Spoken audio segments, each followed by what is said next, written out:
Kathy from Eclectic Images and welcome to Crafting with Kathy. On today's card, we're going to do a blended background on a glossy card. So it's going to create a real postcard type finish. And we're going to be showcasing some of the features of the Versamark ink pad, as well as using our beautiful Catherine Pooler inks. And I'm mainly going to be featuring inks from the Muted Spa collection. Let's have a look at our card for today. So we're using our Mandala Moon stamp as well as Mandala Deco and a few words, and we're creating all these beautiful colours. So the stamps are Mandala Moon, Mandala Deco, and then some of the romantic words, which we have these in several different sets. We'll be embossing with the Satin Velvet, the deep blue colour, and then we'll be featuring Catherine Pooler inks, as I said, from the Spa collection. So we've got Sugared Lavender and Royal Treatment, and Skylight and Daydream, which will go together, and then deepening it off with some Juniper Mist. And as I said, we are going to be featuring the Versamark ink as well, and some of the different effects that you can get with that. Let's get started. So I'm going to stamp and emboss the Mandala Moon first. So I'll just get my embossing area ready, and I'll wipe off the card with an anti-static pad. This will help the embossing pad to just stick where I want it and not stick to the whole card. Ink up the Mandala Moon with the embossing pad, which is the Versamark, and place it in the centre of our card.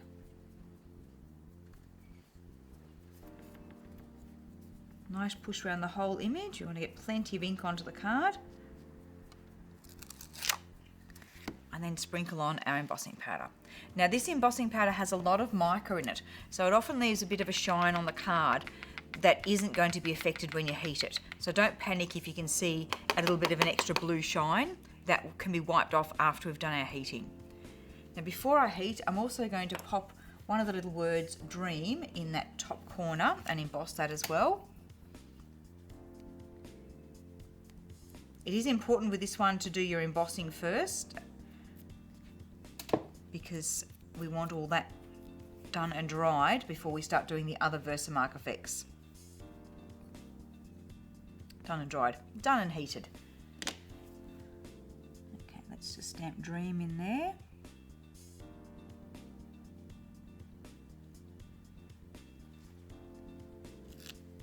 Just be careful you don't knock where you've already got your embossing powder when you're doing the second image. If you're not confident to do that, just stop and heat one image and then do the second one.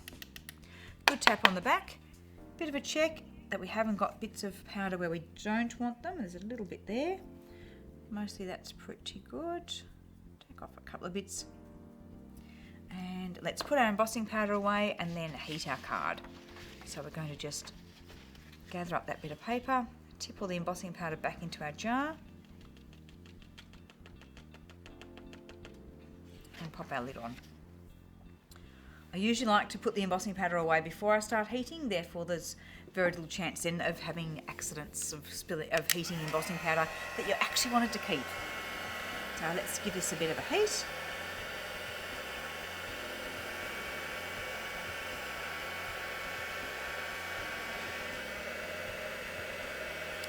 I'm sure Matthew, our cameraman, can get a close-up. This powder is just magical as it heats. It's like a navy blue with a blue mica shine.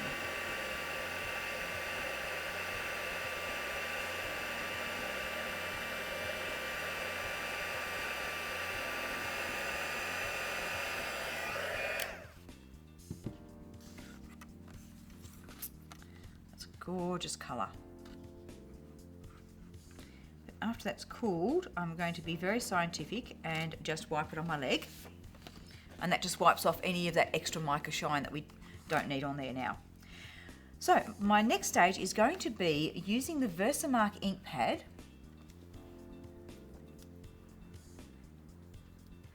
and we're going to make a background pattern. So on the gloss card, if you stamp images with Versamark, once they've dried and you then go over it with your inks, the Versamark will act as a resist to the inks. So you'll get this pattern showing through.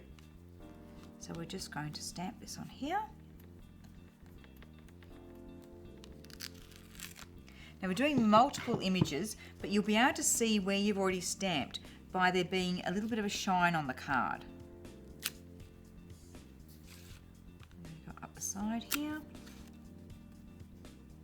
So yes, it's you're sort of looking around at the card to see where you've already stamped. A little bit across the top.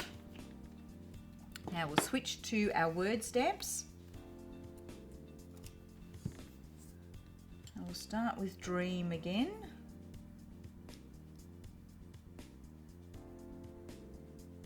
So these stamps can be a feature stamp, or you can actually build up a background pattern with them. Just tip this around, and I'm just going to use a bit of paper towel to hold my card in place so I don't risk sticking Versamark fingers elsewhere on the card. And in this case, with a small stamp, it is okay to take your stamp to your ink pad. Just don't put heaps of pressure on, just tap it.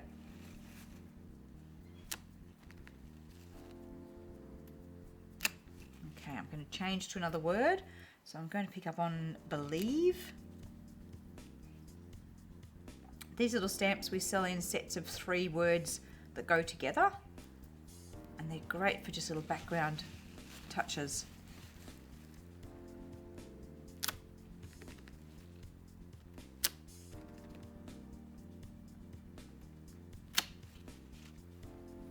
And the last one I'm going to add in for this one is Wish.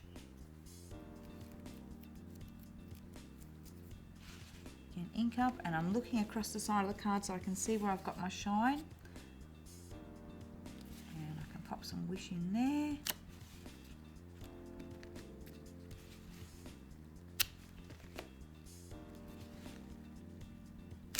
Okay, now we'll leave that to dry, and then we can start doing our inking. So because that's going to take a few minutes to dry, we've got a background that I've already got to this stage that's had a bit of drying time, so that we're ready to start our inking. I'll turn the card around so you can see the pattern as we go. I'm going to start off with our lightest ink, the Sugared Lavender. And I'm using my big blending brushes today, the Future number 10 size brush.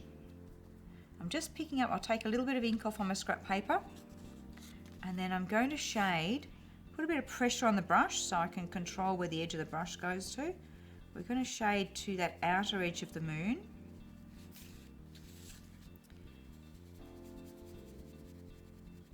Now because I've just inked the very end of the brush, it means that the clean bristles of the brush help to do the blending for me. So we smudge that in, there's some little circles, and you can see it's automatically fading off as the clean bristles help blend that out a bit. One more bit. Then we're going to come in with a smaller brush and get right up close to that edge and add a little bit more depth. So we're still going to use the same colour, but because we're applying a second layer of it, it'll come out deeper. Again, just ink the end of the brush, and we just place that in there. And then I can actually use my big brush just to soften that out. If any of you have watched my clip on doing the Aussie beach scene, this is the same technique we use for doing around the waves. So it's just placing the colour in and then using your big brush just to soften it. And now we're getting a lovely graduation from light to darker with this lovely soft mauve colour. And I can get up much closer to the edge with the smaller brush than what I can with the big brush.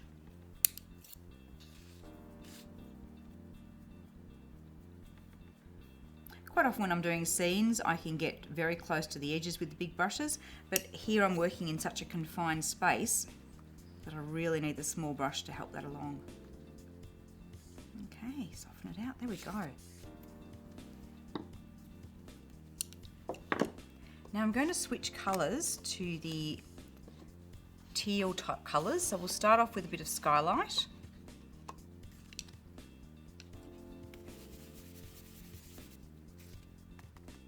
And I'm going to begin by going, I want to be left with a white glow around the moon, but I don't want a harsh edge to it, so I'm not going to put a mask on. Instead, I'm just going to shade my inks carefully and put it in such a way that when I get close to the moon, I've got very little ink left on my brush so that it just fades out to nothing there. Now I can also shade a little bit bigger area than what I want with this ink so that I've got somewhere for my next ink colour to blend over. Now it's a little bit tricky going into the middle of the card there, so I'm actually going to start where I've already got some ink on the card and then smooth in. And this is where it's easiest, just using a circular motion with the brush. Again, blend out all of your edges so it's all nice and soft. And you can see that resist is starting to come through already. Even with the softer colour, we're starting to see that pattern show through that we put underneath. Let's move our card around. Again, start where we've already got some ink. And then blend across.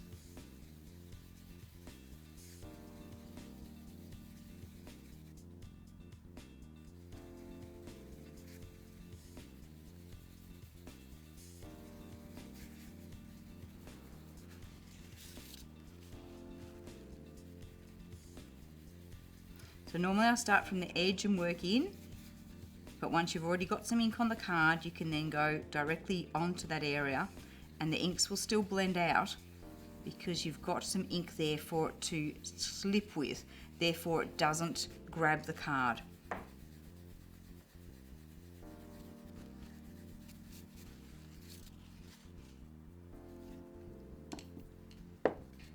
Now I'm going to use actually the same brush, but just move to the deeper teal shade, the Daydream. And we're going over a pretty similar area. We're just a little bit further out. And again, I'm going to blend out on my edges so that we go from that soft teal into the slightly deeper colour.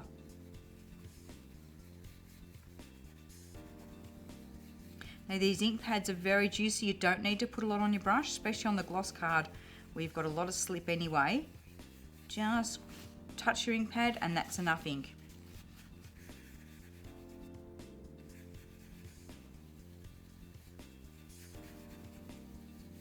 Keep softening out those edges.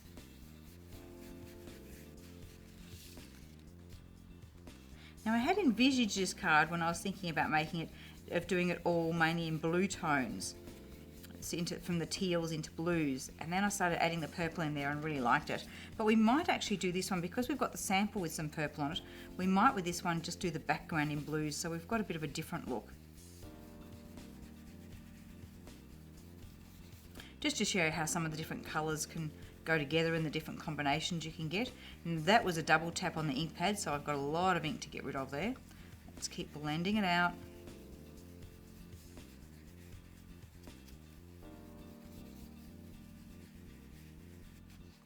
Just going to clean my brush a bit and just smudge that edge back a little bit.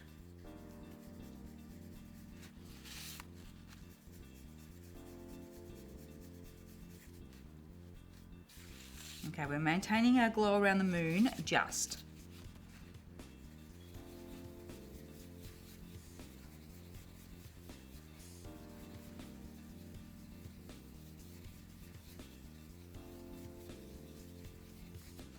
So now I'm going to switch it up to the Juniper Mist. So on our sample card, I've actually used the Royal Treatment, the purple, and then gone into Juniper Mist. But I said I'm going to have a go with this one just in the shades of blues. So we're jumping straight to Juniper Mist now, and our dark blue brush. But I'm going, because I'm moving into a darker colour, I'm going to keep my aquatone brush nearby because I may need that to soften back the darker blue. Okay, let's pick up a bit of colour. We'll swirl some on first and then we'll pounce the edge. So we're blending it into the teal, but if I find that I'm getting too much of the dark blue, I can just grab my teal brush and just circle, with some circles, just push it back a little bit and just blend it off.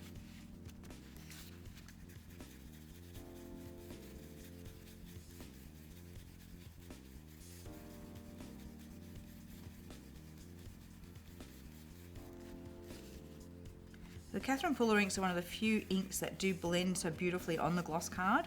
Not all inks will dry on gloss card, and some of them dry too quickly. So it's a bit of a difficult one to find a good range that works on it, and I have found with the Catherine Pooler inks that they blend beautifully on both gloss and matte cardstock. While we're down this half of the card, I'm going to pounce that, which will get us a richer application of ink.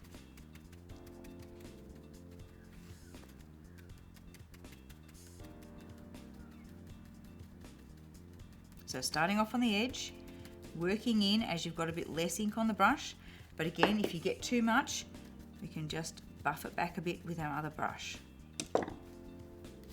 That's why I like to keep that brush near me that's had the previous colour on it, because I can use it for buffing back if I get too much of this colour. So pouncing it in. As I've got less ink on the brush, let it drift in towards the middle of the card, then get my teal brush and just buff it back a little bit.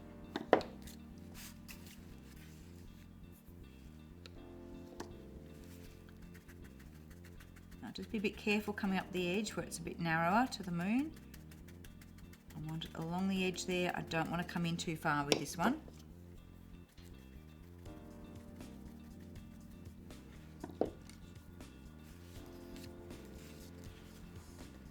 That funny noise in the background is our pump for our water deciding that it's going to switch itself on for its own reason.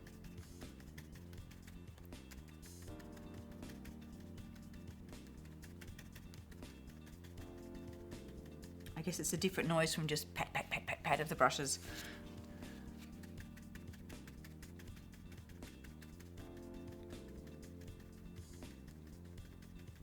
Mind you, this is quite meditative, just patting in colour, isn't it?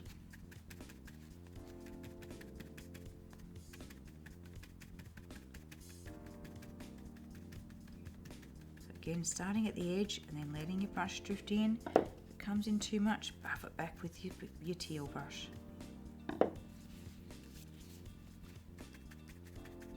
I think I'm going to be hard pressed to have a favourite with these cards.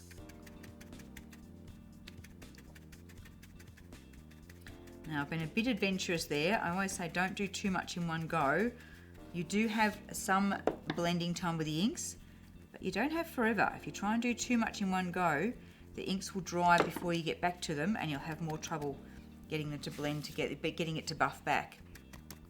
Just deepen this off a bit more.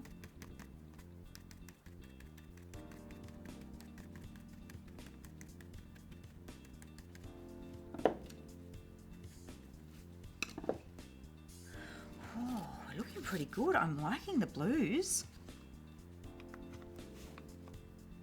I'm going to deepen that at the edge just with a swipe with the ink pad. And again, don't go straight across your ink pad. Put your ink pad across at an angle. That way your card's not going to give it paper cuts.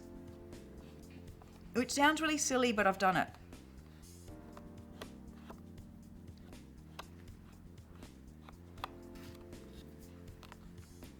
Again, I don't mind if I get a bigger border in some spots and less in other spots.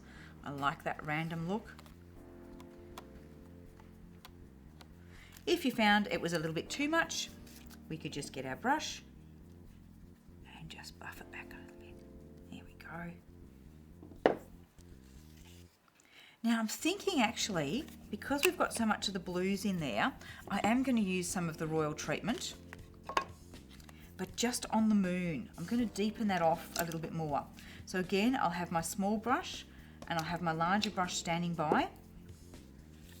And we're going to grab a bit of brush colour on the end of the brush, and particularly just for this side of the moon, pat in that deeper colour. It's going to give it more of a contrast between the moon and that lovely glow that we've got happening around it. So pat your colour in and then get your bigger brush and just soften the edge of it. So I'm not trying with the big brush to take any colour off that's right close to that edge there. All I'm doing is trying to soften the edge where it meets with the mauve, the sugared lavender.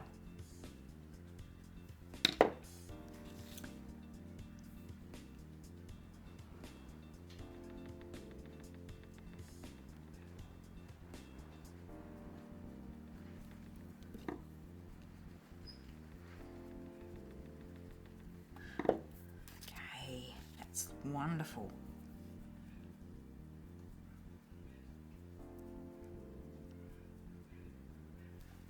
Sometimes you look at a piece and you think, oh, I just need something more. And often that something more is just a greater difference between your lights and your darks. Create more depth and it makes the rest stand out even more. Now the last little touch to this card is going to be to add some stickles. And I'm just going for a basic silver.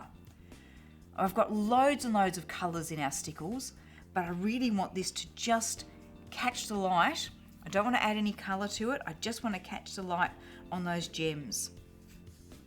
I'll just give that a bit of a wipe off. So I'm just going to pop it on our droppers. And just a little bit in the actual design.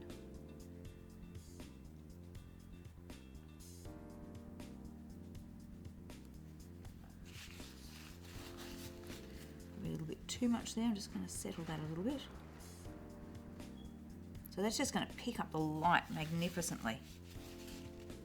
I could put some along the chains as well, but I think I'm just going to leave it softer. Just leave a couple of accent points there. Okay, so let's put our two cards together.